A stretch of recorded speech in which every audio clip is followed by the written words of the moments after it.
നമസ്കാരം. ജ്യോതിഷ സംബന്ധമായ വിഷയങ്ങൾ ചർച്ച ചെയ്യുന്ന ദീപം ചാനലിലേക്ക് ഏവർക്കും സ്വാഗതം.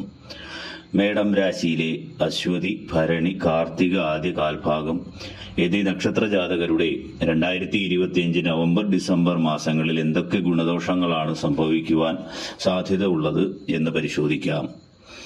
അതിനു മുമ്പായി നമ്മുടെ ഈ ചാനൽ ആദ്യമായി കാണുന്നവർ കൂടുതൽ അറിവുകൾക്കായി സബ്സ്ക്രൈബ് ചെയ്യുക. മേടം രാശിക്കാരെ സംബന്ധിച്ചിടത്തോളം രാശിചക്രത്തിലെ ആദ്യത്തെ രാശിയാകുന്നു ഇവർ. രാശിയാധിപൻ ചൊവ്വയുമാകുന്നു.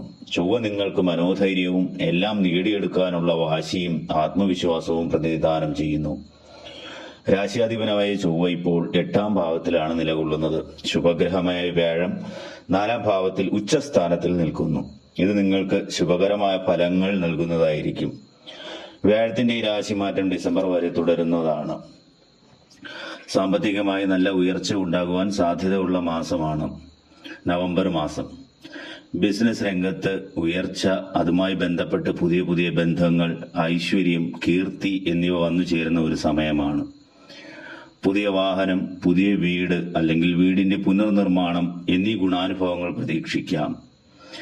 നിങ്ങളുടെ കർമ്മസ്ഥാനമായ 10ാം ഭാവത്തിലേക്ക് വ്യാഴത്തിന്റെ ദർശനം ഉണ്ടാകുന്നു. പുതിയ ജോലിക്ക് ശ്രമിക്കുന്നവർക്ക് അതൊക്കെ നേടിയെടുക്കുവാനുള്ള സാധ്യതകൾ തുറന്നു വരുന്നതായിരിക്കും.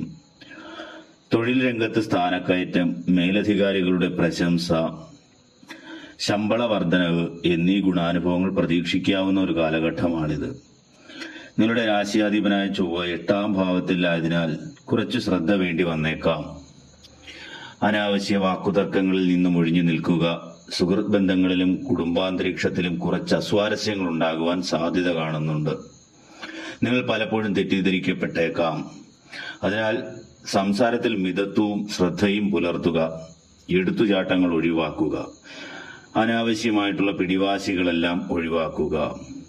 11ാം ഭാവമായ ലാഭസ്ഥാനത്തിൽ രാഹു നിൽക്കുന്നതിനാൽ പല രീതിയിൽ വരുമാനം വന്നു ചേരുവാൻ സാധ്യത കാണുന്നുണ്ട്. എന്നാലും ധനം കൈകാര്യം ചെയ്യുമ്പോൾ നല്ലപോലെ ശ്രദ്ധ പുലർത്തുക. ധനലാഭം ഉണ്ടാകുമെങ്കിലും ചിലവുകൾ അതുപോലെ പ്രതീക്ഷിക്കാം. 12ാം ഭാവത്തിൽ ശനി വക്രത്തിൽ സഞ്ചരിക്കുന്നതിനാലാണ് ഇങ്ങനെ പറഞ്ഞത്. തൽഫലമായി അപ്രതീക്ഷിത ചിലവുകൾ വന്നു ചേരാം. വിദ്യാർത്ഥികൾക്ക് അനുകൂലമായ ഒരു കാലഘട്ടമാണ്. മത്സര പരീക്ഷകളിൽ വിജയ സാധ്യതകൾ കാണുന്നു. ഈശ്വര പ്രാർത്ഥനയോടുകൂടി പരിശ്രമിച്ചാൽ കൂടുതൽ നേട്ടങ്ങൾ വന്നു ചേരുവാൻ സഹായകമായിരിക്കും. വിദേശ ഉപരിപഠനം, തൊഴിൽ എന്നിവയ്ക്ക് പരിശ്രമിക്കുന്നവർക്ക് ചില തടസ്സങ്ങൾ വന്നു ചേരുമെങ്കിലും അവസാനം കാര്യസിദ്ധി ഉണ്ടാകുന്നതാണ്. അനാവശ്യ വാക്കുതർക്കങ്ങൾ ഉണ്ടാകുവാനും രക്തസമ്മർദ്ദം എന്നിവ ഉണ്ടാകുവാനും സാധ്യതയുണ്ട്. ആരോഗ്യപരമായി ചില വെല്ലുവിളികൾ നേരിടേണ്ടി വന്നേക്കാം. ഉദര സംബന്ധമായ അസുഖങ്ങൾക്ക് സാധ്യതയുണ്ട്. ഉറക്കക്കുറവ്, മാനസിക സമ്മർദ്ദം എന്നിവയുണ്ടാകാം. ശനിദശാകാലമായതുകൊണ്ടാണ്. നല്ല കഠിനാധ്വാനം ചെയ്യുക. എടുത്തുചാട്ടം ഒഴിവാക്കുക.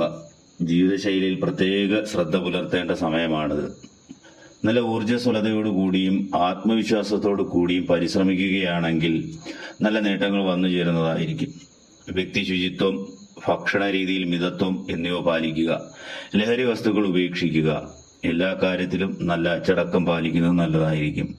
ഇതൊക്കെ ശനിപ്രീതി വർദ്ധിപ്പിക്കുവാൻ സഹായമാകുന്നു. ഉത്തരവാദിത്തങ്ങൾ വർദ്ധിക്കാം.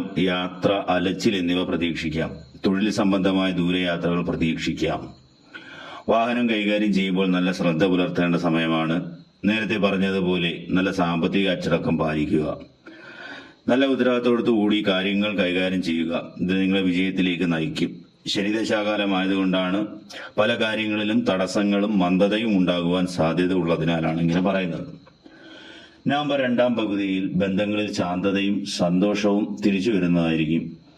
സ്നേഹബന്ധങ്ങൾ ശക്തമാകും. ദീർഘകാല പ്രതിസന്ധികൾക്ക് മാറ്റം സംഭവിക്കുന്നതായിരിക്കും. ബന്ധുക്കളിൽ നിന്നും സഹായവും പിന്തുണയും ലഭിക്കും. ദീർഘകാല വിദേശവാസം ആഗ്രഹിക്കുന്നവർക്ക് മാസാവസാനം ഭാഗ്യസൂചനകൾ വന്നു ചേരാം. ശുക്രന്റെ ദൃഷ്ടി നല്ലതിനായാൽ പ്രണയബന്ധങ്ങളിൽ കൂടുതൽ ദൃഢമാകാൻ സാധ്യതയുണ്ട്. ചന്ദ്രൻ നിങ്ങൾക്ക് മാസം മുഴുവനും വളർച്ചയുടെയും മാറ്റത്തിന്റെയും സൂചനകൾ നൽകുന്നതാണ്. എല്ലാവർക്കും